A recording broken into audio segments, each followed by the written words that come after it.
Bonjour à tous, bienvenue dans une nouvelle vidéo. Aujourd'hui, on va parler des wireframes. Dans un premier temps, on va voir qu'est-ce que c'est et dans un second temps, je vous ferai un tuto sur comment faire des wireframes sur Miro. En fait, lors de la conception d'interface, les wireframes sont une étape de l'UX design super importante. UX design, user experience, expérience utilisateur. On est vraiment dans une étape de conception. Donc là, ça concerne vraiment toute la partie ergonomie, hiérarchie de l'information, etc. Et pour le tuto que je vais faire sur Miro, d'ailleurs, Miro, qu'est-ce que c'est? Miro est un tableau blanc collaboratif en ligne, à distance et ou en présentiel. Pour des réunions, des ateliers du UX, du UI, des ateliers de coaching, bref, tout un tas de choses qu'on peut faire à distance et ou en présentiel. Et surtout avec une grosse librairie de templates tout fait. Je vous laisse aller voir la vidéo que j'avais faite en détail sur cet outil. Mais là, déjà, je vais vous expliquer ce qu'est un wireframe. Allez, on va regarder ça. Qu'est-ce qu'un wireframe? Un wireframe, en fait, est une représentation très simple, très basique de tous les éléments que l'on peut retrouver pour une page de site internet ou encore une application mobile. On retrouve deux types de wireframes. Les wireframes dessinés à la main, on parle de sketch, sketching, vous allez retrouver ces mots de type anglophone, ou encore une version digitale. Comme ici, on va le faire sur Miro. Au final, j'aime faire les deux. Je commence toujours par faire des dessins rapides sur papier, puis je crée la version digitale. Et tout ça avant la partie du UI design. Pourquoi? Parce qu'au final, l'utilité des wireframes, ça va être de permettre d'établir une hiérarchie de l'information, déterminer l'emplacement du logo, du menu, des champs de connexion, ou d'autres informations importantes. Là, on réfléchit vraiment au niveau de l'ergonomie. Autre point super important, c'est que ça simplifie la communication avec notre équipe et le client. Pourquoi? Parce que grâce à ça, on se focalise vraiment sur le fonctionnel et non pas l'esthétique. Comme ça, le client n'est pas distrait par le choix des couleurs, des typos, et on peut avoir une vraie réflexion sur le fonctionnement du futur site ou de l'application. Voilà en résumé pour les wireframes. Maintenant, on va pouvoir passer au tuto. Donc en deuxième, comment faire des wireframes sur Miro? On va créer un nouveau tableau, donc New Board. Là, on vous propose direct le choix au niveau de tous les templates. Donc, vous pouvez très bien partir d'un template tout fait de wireframe. Donc là, dans la barre de recherche, on peut chercher wireframe et on va voir ce qu'il y a. Je vous en montre un. On va prendre celui-ci. Et là, vous voyez qu'il y a beaucoup de composants qui ont été créés, donc beaucoup de composants tout faits. Et là, avec tout ça, il y a de quoi faire pour pouvoir créer vos différents écrans. Mais là, pour le tuto, on va partir d'un tableau blanc vierge. Vous voyez les petites flèches en bas, More Tools.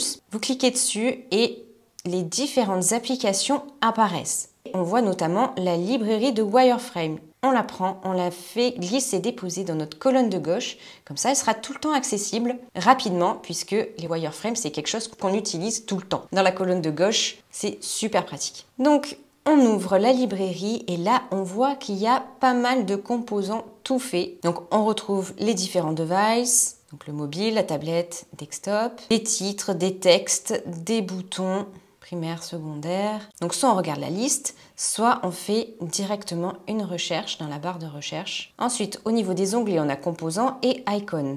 Donc on clique sur icons et là on a de même tout un choix d'icônes et on peut lancer une recherche sur un icône en particulier. Là, on va commencer par glisser-déposer un device de type mobile. Donc on le prend et on le glisse sur notre tableau. Alors là, on va partir d'un cas concret. Par exemple, vous avez commencé déjà à créer un wireframe. On vous avait demandé de créer une page de connexion pour, par exemple, un site de musique comme Spotify. Et maintenant, vous avez besoin d'échanger avec l'équipe de dev ou encore avec votre client. Donc, voici le wireframe qui a été fait. Là, vous aimeriez récolter les retours, soit de votre équipe, soit de votre client. Donc déjà, on peut s'amuser à mettre un petit stickers.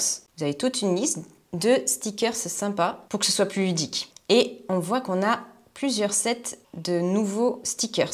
Là, on va utiliser celui-ci, Need Feedback. Donc après ça, on programme une réunion, possibilité de faire un vidéo chat en direct. Donc pour ça, vous cliquez sur More Apps et vous avez vidéo chat à cet endroit-là. Ou sinon, on peut faire en différé, c'est-à-dire que vous partagez le lien, donc vous cliquez sur Share en haut à droite et vous copiez et vous envoyez le lien pour récolter des commentaires. Donc je vais vous montrer comment faire des commentaires. Vous cliquez sur Comments et ils vont pouvoir vous faire des commentaires. Donc là, par exemple, ici, ils vont arriver sur cette page et la première chose qu'ils vont peut-être se dire, c'est que cette page est trop chargée, il y a trop de tâches à faire à la fois, il faut à tout prix simplifier cet écran. Donc, il va nous écrire « Simplifier cet écran » et envoyer, on est notifié et on va voir les commentaires. Donc au niveau du tuto, là ce qu'on va faire, c'est qu'on va recréer le wireframe pour simplifier tout ça. Donc on commence par prendre un écran de type mobile, on le fait glisser, déposer, et là on va essayer de réfléchir à vraiment toutes les étapes.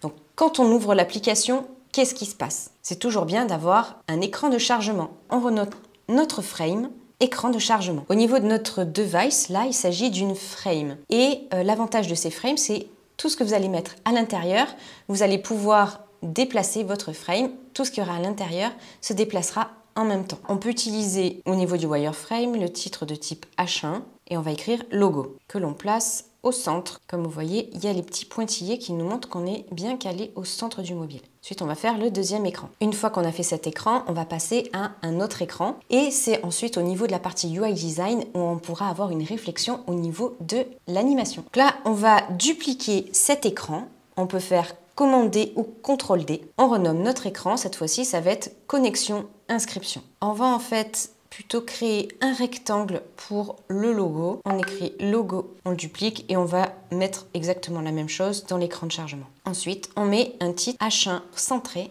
et on écrit notre texte. Bienvenue. De même, on va utiliser le composant texte que l'on glisse déposer, alignement centré et on va mettre notre texte de description. Inscrivez-vous gratuitement, connectez-vous. Maintenant, on va rajouter le champ pour le mail et on va changer le label et on met adresse email. Maintenant, on va rajouter un bouton primaire. Donc là, on choisit le solid button. On va mettre une flèche à l'intérieur et on va offrir quand même la possibilité de se connecter encore plus rapidement avec notre compte Facebook, Google ou Apple. Donc on va rajouter les boutons. D'abord, on va rajouter un petit texte en mettant « ou » pour préciser que c'est une autre possibilité. Donc on écrit « ou » et ensuite, j'aimerais bien mettre deux petits traits mais je ne trouve pas de petites lignes. Donc ça pourrait être une piste d'amélioration du côté de Miro.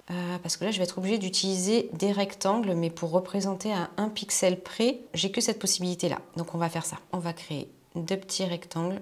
Donc un premier rectangle, le plus fin possible. On change la couleur de fond en gris et on enlève le border. On le duplique, on met de l'autre côté. On va enchaîner avec nos 3 boutons. Il s'agit de boutons secondaires. Donc là, se connecter avec Facebook. On les redimensionne et on les duplique. Et maintenant, on les repositionne. Et on les renomme Google, Apple. On peut rajouter les fameuses petits icônes. Donc voilà, pour ce deuxième écran, on a une seule tâche à faire. Rentrer son email ou se connecter directement via un compte Facebook, Google ou Apple. Donc pour la suite, par exemple, quand on rentre notre email, le site va interroger le serveur pour voir si l'email est reconnu ou non. Donc la personne inscrite ou pas. Donc on va avoir 2 parcours. Donc on duplique notre écran, on en fait 2, on renomme, ce sera inscription et le deuxième connexion. Le logo, plus forcément besoin. On va utiliser le texte pour préciser que l'on est sur une page d'inscription. On le repositionne. Maintenant, on va mettre une flèche. On cherche dans les icônes arrow. Et parce qu'il faut toujours mettre un bouton de retour que l'on met en haut à gauche. Et maintenant, on va mettre un titre, le titre principal, le titre H1, avec un alignement centré. Et là, on va préciser l'action, créer un mot de passe. Et on redimensionne notre fenêtre pour que le texte se mette correctement et passe à la ligne. Là, on est déjà dans une étape de créer un mot de passe, parce que la personne, quand elle a rentré son email, le serveur n'a pas reconnu son email. Donc, maintenant, il va pouvoir créer son mot de passe pour pouvoir s'inscrire. Au niveau du champ email, on va avoir les fameux petits points où il a rentré son mot de passe. On va enlever tout ce qui est en dessous qui n'est plus utile. Le bouton primaire, on va le glisser en dessous et le mettre sur toute la largeur. Pour le champ mot de passe, on va le mettre sur toute la largeur. On va rajouter des informations par rapport au mot de passe, ce qui est attendu. Donc on va mettre un petit texte en dessous d'informations pour préciser par exemple 8 caractères. Donc, en utilisant les wireframes, texte, on le positionne et on écrit 8 caractères. Il faut aussi prévoir le petit bouton d'aide. Donc, on utilise un bouton de type secondaire et on va mettre un point d'interrogation à l'intérieur, que l'on redimensionne et positionne correctement. Et pour le bouton primaire, on va écrire continuer. Donc là, c'est bon, on a tous les éléments pour créer notre mot de passe pour s'inscrire. Là, on va passer à notre deuxième écran. Bon, pour faire plus rapide, on va dupliquer l'écran d'inscription et on va mettre connexion. On renomme connexion au niveau de l'indication de la page. On change le titre, entrez votre mot de passe. Au niveau de ce champ, on n'a plus besoin de l'indication du nombre de caractères et du bouton d'aide. Et on rajoute un lien mot de passe oublié. Et voilà pour nos différents écrans. Pour ajouter dans la compréhension, on va faire des lignes de connexion entre les différents écrans. Pour ça, vous avez dans la colonne de gauche une flèche connexion line. On va partir de notre écran de chargement jusqu'à l'autre écran. Bon, là, j'ai été trop loin. Voilà, on le repositionne. On va éloigner notre écran et on peut rajouter en fait un texte d'explication au niveau de nos flèches. T+, et on peut rajouter du texte. Et on va écrire animation. Pour que le texte ne soit pas coupé, on a cette option là avec écrit ABC et ça coupe le trait et on peut lire correctement le texte. Pour le deuxième écran, on va faire pareil. On relie connexion inscription. Donc à partir du bouton, donc quand la personne clique sur le bouton, elle arrive soit sur cet écran-là, donc créer un mot de passe. Là, on précise si l'email n'est pas reconnu. Et le deuxième cas, si l'email est reconnu.